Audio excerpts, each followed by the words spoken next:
Broadcasting from the Civic Cypher Studios, welcome to the QR Code, where we share perspective, seek understanding, and shape outcomes. The man you are about to hear from is always on an airplane. He's Mr. Always on an Airplane, but he never misses a microphone. He is a Q in the QR Code. He goes by the name of Q Ward. The voice you just heard and the hesitancy that you heard was my brother making things up on the fly, and that's why it didn't flow out as naturally as usual.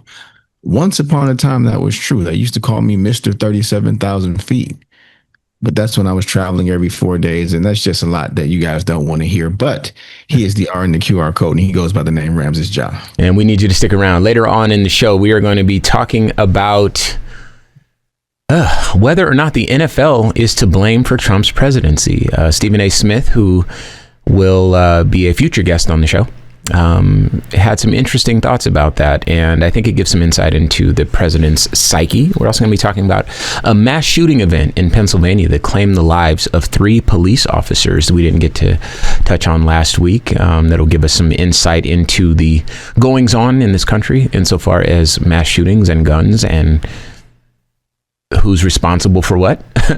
Prior to that, we're going to hear from Q Ward in his clapback, discussing how every MAGA accusation is seemingly a confession. First part of the show, we're going to end it with a better do better.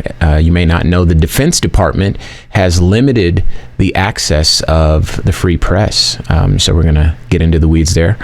Prior to that, we're going to be talking about a judge who was suspected of child sex crimes. The judge actually that was apologetic over Dylan Roof's crimes. We're going to be talking about an Arizona man making terroristic threats to a gay bar that I have a personal connection with. And as always, we're going to start off with a feel-good feature. So today's feel-good feature comes from USA Today. New Mexico is the first state in America to guarantee free childcare to every parent starting November 1st. Governor Michelle Lujan Grisham made the announcement on September 8th. The state already had free childcare available to families with incomes at or below 400% of the federal poverty level. But starting in November, the program will be available to all parents regardless of income.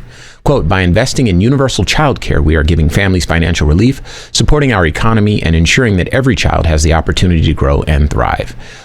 This quote comes from Lujan Grisham, and she said that in a news release. Here's what to know about the program and if other states are going to follow suit. Child care assistance program funds go directly to child care providers, not parents, said New Mexico Early Childhood Education Care Department Secretary Elizabeth Groginski. I believe that's how that's pronounced. Most child care providers in New Mexico, or 85%, are part of the program. A parent applies for assistance through the state with a specific care facility in mind. The state sets rates based on the age of the child, the care facility, and the quality of care. Centers that aren't in the program have opted out and are likely to have higher tuition rates. Groginski said New Mexican families will save an average of $12,000 annually through the program, according to the news release. And the reason this is a feel-good feature is because we recognize on this show that studies have shown that if you want to impact crime rates, if you want to impact the economic prosperity of low-income communities, this is one of the easiest and most surefire way to do it. Child care programs, after-school programs, things like that are very easy. Outside of that, investing in infrastructure so people can get around to jobs and from jobs is another way to do that. Dealing with food insecurity, food deserts, etc. And so basically when people were saying defund the police, they were talking about investing in programs like this. Glad New Mexico is taking this step. I know the defund the police part hasn't come into manifestation, but the investing in communities seems like it is, and we're excited to see what comes of it. All right. Q, you don't know this story, so I'm going to share it with you and with our listeners. I mentioned I had a personal connection to a situation over the weekend, and for folks listening, you might notice a theme in today's program. There's a lot of gun violence that's taking place in this country, and at present, the right specifically is trying to chronicle this as a left-wing liberal issue, ignoring the fact that right-wingers are the ones that espouse guns and gun culture. that indeed the number of political crimes stem from right-wing terror attacks, ignoring the fact that mass shootings in the way that we've come to understand them by a long way come from the right wing. And indeed, the gun problem in this country is often held up in terms of finding a resolution. It's held up by the right, the political right in this country. And so you might notice this theme, but I'll share a bit of a story, Q, with you and by extension with our listeners. So let me paint a picture here. An AZ man arrested after making terroristic threats to gay bar. This is from azfamily.com. A Phoenix man has been arrested after police say he threatened to shoot up a gay bar near his apartment, reportedly because he was angry about recent political violence across the country. On Wednesday, Phoenix police arrested Trevin Michael Goki, 49, on accusations of making a terroristic threat and using a computer to threaten, both of which are felonies. Court paperwork revealed that officers were called out to Goki's apartment for a welfare check after a crisis hotline reported that Goki had made threats to shoot up Cruisin' 7th, a popular LGBT bar near 7th Street and Osborne Road. This is in Phoenix, because he said he was, quote, triggered by political events, unquote. When officers arrived, Goki reportedly refused to come out of his apartment and allegedly made statements that the, quote, radical left violence breeds a far-right response, unquote. Police asked for specifics, and he mentioned the recent assassination of Charlie Kirk and the school shootings in Minneapolis and Tennessee. In court documents, police stated they asked Goki about those events and how they made him feel, to which he stated it didn't make him happy and he, quote, wanted to harm others, unquote, to send a message. Police revealed in arresting documents that Goki said that, quote, Charlie Kirk was a martyr, that he was a martyr for Charlie Kirk. And political violence breeds political violence, unquote. All right, police also detailed several transphobic comments he allegedly made. Court paperwork also showed that Goki had previously called Phoenix PD to make a police report in which he allegedly stated that if officers didn't arrive quicker, he would, quote, shoot bystanders, unquote. When police arrived, he reportedly said, it worked, didn't it? Police also noted a previous call related to mental health. Goki was booked into the Maricopa County Jail on a $250,000 bond. In light of the arrest, Phoenix Pride released a statement which read in part, quote, we are in constant contact with our civic and public safety partners, and we are always monitoring potential threats. However, to be clear, Phoenix Pride and the greater Phoenix LGBTQ+ and allied community will not be intimidated, silenced, suppressed, or subdued, unquote. Okay. So, just a glimpse into the reality of the world we live in. This obsession with trans people by the right in this country. This obsession with trans groomers and trans athletes and all this sort of stuff, which I have to say, we're a data-driven show. I have to say it's a non-zero amount, sure, but if you added it all up collectively, it wouldn't even amount to 1%. It wouldn't even amount to a fraction of 1%. And it is a problem that exists in the minds of people that consume Fox News to a much greater extent than in the real world. I think that there was a study that was done on Fox News that said that Fox News spends on average 17 minutes an hour talking about trans athletes or trans people, I think. The biggest issue that they discussed was trans athletes, men who have transitioned to women playing in sports in high school, and how that would be an unfair advantage because of testosterone for the girls. And the study after that actually did an accounting of how many people fit that description in the United States of America. And I think in total it was 3 people, 2 of which didn't fully meet the criteria.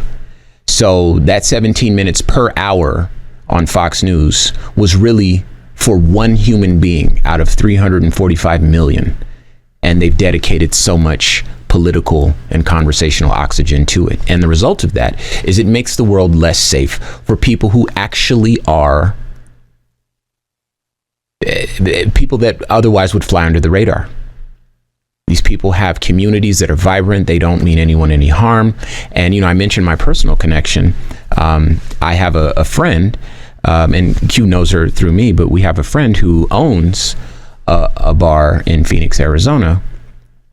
And I actually was DJing at her bar. She needed a DJ to sub in. And I'm like, yeah, I got you, and I went to her bar, and this is before I found out about this, but she had armed security there, and the night suffered as a result of it. There were people that were out, of course, but the crowd that she's accustomed to having obviously are very afraid. No one wants to get killed because someone like this feels as though these LGBTQIA plus individuals and allied communities' lives are theirs to claim because they're upset about Charlie Kirk or whatever else they've been fed for however long from Fox News. And so this is my way of kind of painting this picture of what a dangerous climate that we're in. And, a lot of times we talk about data on this show, but we don't get to let the stories live because we don't often have personal connections to everything. Oh, I guess we do, but we don't often get to shine a light on them in the moment where it's happening. And this was one where it was happening. And I saw it, and I saw the people, and we talked about it. Everybody, that's all people could talk about.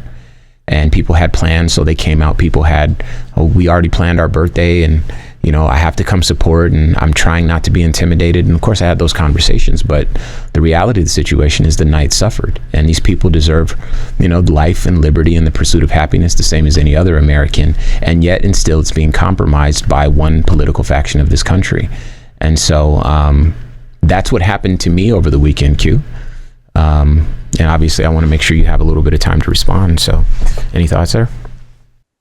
It seems the most dangerous place that a non-white Christian heterosexual rich man can live is in the imagination of a white supremacist. Because in their imagination, they create this world where all of us are the threat, the enemy within, the most dangerous lurking problem for them. So they preemptively, and this is something that we're going to speak to later, they preemptively do all the things that they accuse all those groups of doing, right? I'm going to go out and harm all of them because of the anger and the violence that they've stoked. Well, sir, can you give us an example of a time where they did something? No, I can't give you an example. I just know it's going to happen one day. So I'm going to go out and prevent it. It's the type of thing that once upon a time, all of us would have collectively thought was ridiculous. Except now we're being framed as the ridiculous ones for calling it out and for pointing to it. This man threatening to go harm people who not only meant him no harm, but have never done anything harmful to him or anyone else he knows. This is not a revenge plot. This is not a response to some violent thing that happened to him. And using Charlie Kirk as the nexus for this kind of feels like what the intention was in the first place. Like they got excited, like finally we have something. So now, even though they had nothing to do with it, let's threaten the LGBTQ community and HBCUs because we don't know, because we've always hated them. And this just seems like a convenient time to say it out loud again. Rams, this is starting to be really, really ridiculous and really, really dangerous, bro. Yeah. My heart breaks for that community. I've always been and will always be an ally. Those are my brothers and sisters and siblings. And to know that, for the most part, I've never even met one person who meant anybody any harm. To know that they suffer because of religion and because of, now politics, constantly. On top of trying to navigate a world that really wasn't built for them specifically. I know that I'm going to do my part, you know what I mean? And if they need a brother, then I will be that brother. And I hope that I was. All right, time to move on. Got some opinions about a judge who is suspected of child sex crimes. This one is a little weird. So follow me. This is going to take a minute, but this is from KPTV, Fox 12 of Charleston, South Carolina. A judge in South Carolina was arrested because he was charged with child sexual abuse material, according to the United States Department of Justice. James B. Gosnell Jr., 68, is accused of possession of child sexual abuse material. He was officially suspended by Chief Justice John Kittredge on Tuesday, according to a court filing. Investigators with the Department of Homeland Security received a tip from the National Center for Missing and Exploited Children about several financial transactions with a distributor of child abuse material from the United Kingdom. The payments came from a peer-to-peer online money transfer account associated with his phone number, address, and email account in November 2024. Gosnell's attorney, Lionel Lofton, said federal authorities executed a search warrant at Gosnell's home and arrested him after the search was complete. They found a flash drive containing numerous videos and images depicting child sexual abuse, which include videos and images of minors, infants, and toddlers. I'm sorry, I didn't know this was here. Engaged in sexually explicit conduct.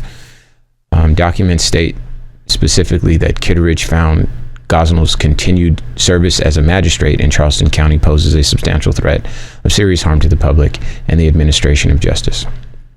That was a quote. It stated the suspension was based on credible information provided to the court. Gosnell is the judge who presided over the bond hearing for Charleston church shooting suspect Dylan Roof, who would later be convicted of the June 18, 2015 shooting deaths of 9 parishioners of Mother Emanuel AME Church in downtown Charleston. Gosnell was scheduled to appear for a bond hearing at 9:30 a.m. Wednesday, Lofton said.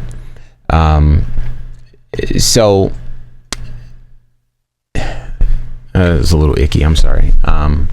The reason that this story stood out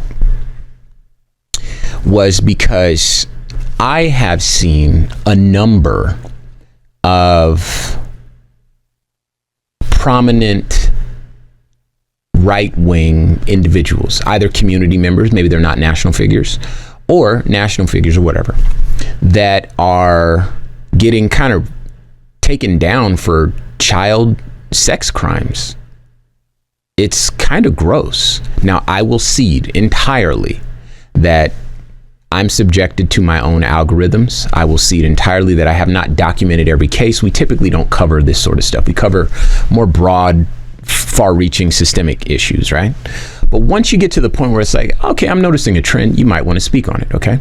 Now, again, my algorithm is serving me a thing that reflects my sensibilities, and there may be just as many liberal folks that are getting caught up for this. I suspect that's not true because I comb data, but because I want to make sure that I'm giving as unbiased of a response to this as I can, I just want to say that my algorithm served this and stories like this to me, and I understand the implications of that. But it was right around the same time that I got an interview came up, and this was Tim Tebow. Now, I don't know much about sports, but I know Tim Tebow. He's the guy that would, like, I think do a kneel thing or maybe put his fist in the air or something like that whenever he played football. And so it was a Tebow thing, Tebow moment in the country. I don't know, but I know the name.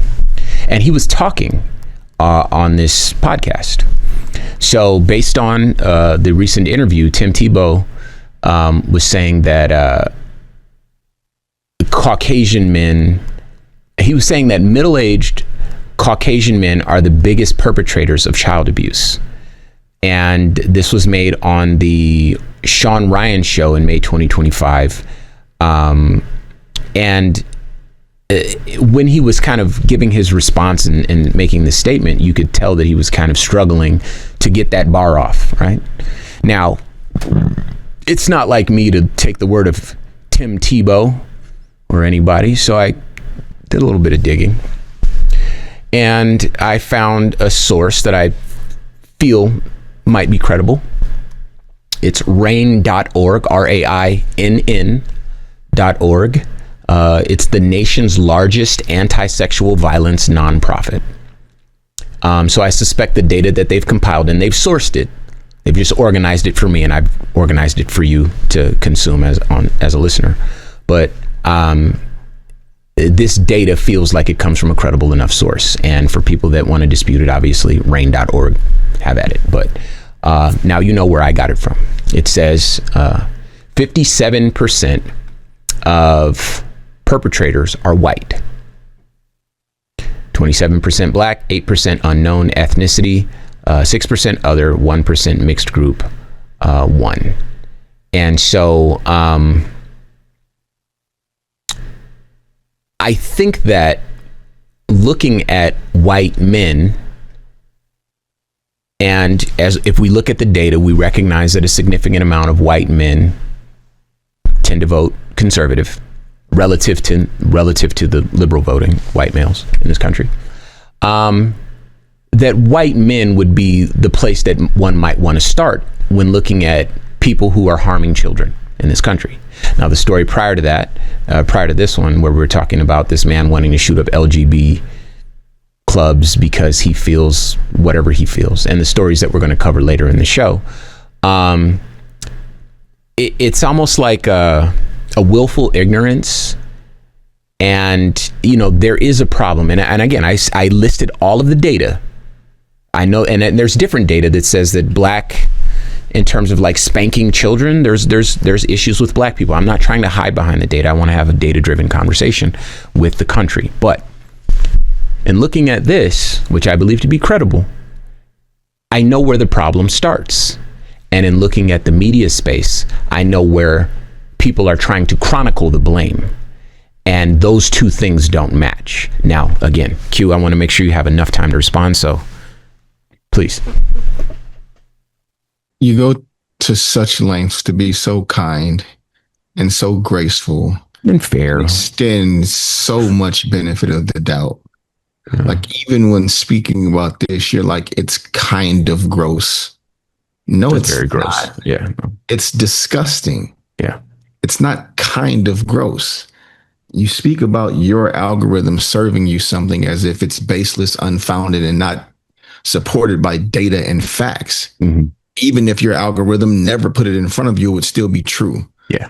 So there's this tiptoeing around as to not offend or hurt anyone's feelings. That's so unnecessary. We're talking about really disgusting people here that don't deserve to have their feelings spared. This is a judge responsible for changing and altering the outcomes of people's lives based on his decisions. Him being of sound mind and in a position to literally judge people while participating in something like this should just be called flatly gross. And a minute and a half of qualifiers to not have it come across so heavy-handed is completely unnecessary. Well, if I may, if I may. So when I do that, it's not necessarily to couch anybody's feelings. It's because I know that a lot of times when I talk to people and the way they consume the media that we create, if they hear something and it feels too one-sided, they tune out. If they hear something and there's no accountability or it's not a two-way street, they tune out. And so it's an attempt to have a dialogue that only goes one way. I'm trying to anticipate their rebuttals and speak to them so that they can't lean into them and we can still have a moment of growth where I'm sharing valid truths. And it sounds like couching their feelings, but it's really to minimize tune out. I just don't want people to ignore what I'm saying, which is true, because they dismiss it because it doesn't feel like there's a degree of accountability or not accounting for all of the facts. So you're right. You're not wrong. It's just, I don't think the nature of the why is entirely accurate. So I'm doing my best though. I'm just guessing. So if me being heavy-handed on the judge that abuses children sexually turns you off, good. Yeah. Well, and this judge, to be fair to your point, is the person that was saying Dylan's Roof family was suffering, and a lot of people were harmed on all sides, and not really focusing on the 9 people that lost their lives in that shooting, and those of us in the Black community that understand what an AME church was, that these folks invited this man in to pray with them. Those of us that caught the words of this judge were devastated by that. Like, yo, why are you prioritizing, whatever? And then to find out this guy was one of the people that is contributing to the rot is like, it's not surprising, but also you're right. This guy's affected outcomes going all the way back. All right. Speaking of the rot, let's move on to better do better. The Defense Department limits access to the press. This from NBC. Journalists who cover the Defense Department at the Pentagon can no longer gather or report information, even if it's unclassified, unless it's been authorized for release by the government, defense officials announced Friday. Reporters who don't sign a statement agreeing to the new rules will have their press credentials revoked, officials said. Multiple press associations quickly condemned the new rules and said they will fundamentally change journalists' ability to cover the Pentagon and the U.S. military. They called for the Trump administration to rescind the new requirements, arguing they inhibit transparency to the American people. The National Press Club denounced the requirement as a, quote, direct assault on independent journalism at the very place where independent scrutiny matters most, the U.S. military, unquote. Democratic lawmakers also criticized the decision, with Senator Jack Reed, the Democrat from Rhode Island, the ranking member on the Senate Armed Services Committee, calling the restrictions, quote, an ill-advised affront to free speech and freedom of the press, unquote. Secretary Hegseth's restrictions on the press are part of the broader attempt by this administration to cover up missteps, stifle independent journalism, and obscure the truth. This is according to a statement from Reed. He goes on to say, American journalists are not, should not, and must not be mere stenographers for the party in power to the Pentagon itself, unquote. Defense Secretary Pete Hegseth defended the new measures, writing on X Friday, the press does not run the Pentagon, the people do. The Pentagon sent a memo describing the new measures to its in-house press corps late Friday afternoon as part of new security requirements. Defense Department says, quote, information must be approved for public release by an appropriate authorizing official before it is released, even if it's unclassified, unquote. The memo said, citing that the department must safeguard classified national security information.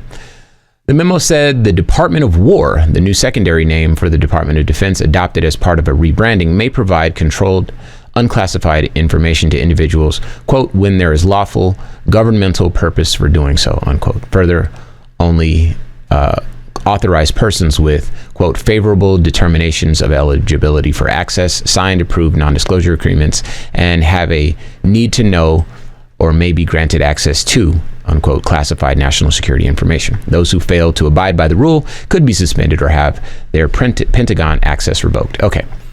Only thing I want to go back and point to, and then the rest of the time is yours, Q, is that the Defense Secretary, Pete Hegseth, says the press does not run the Pentagon, the people do.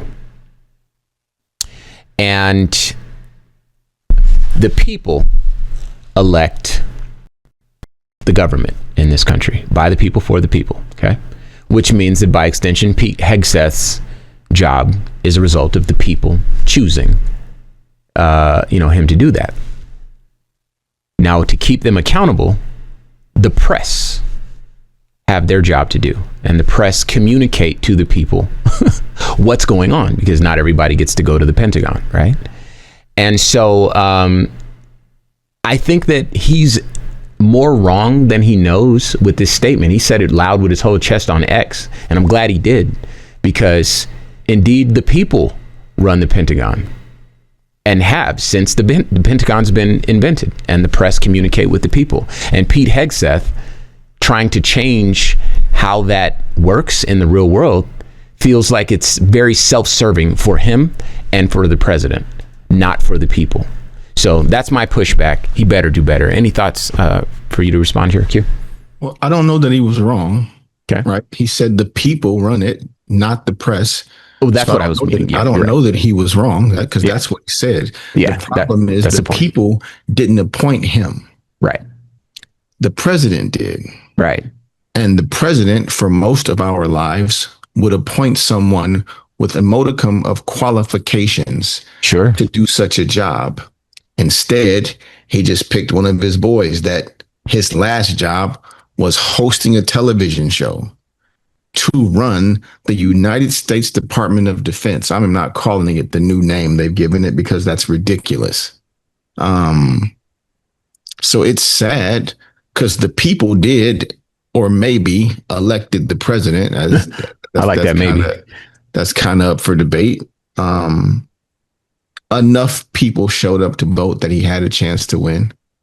I'll say that. We know, even if votes for one candidate were taken away, votes for him were cast by the tens of millions. Mm-hmm.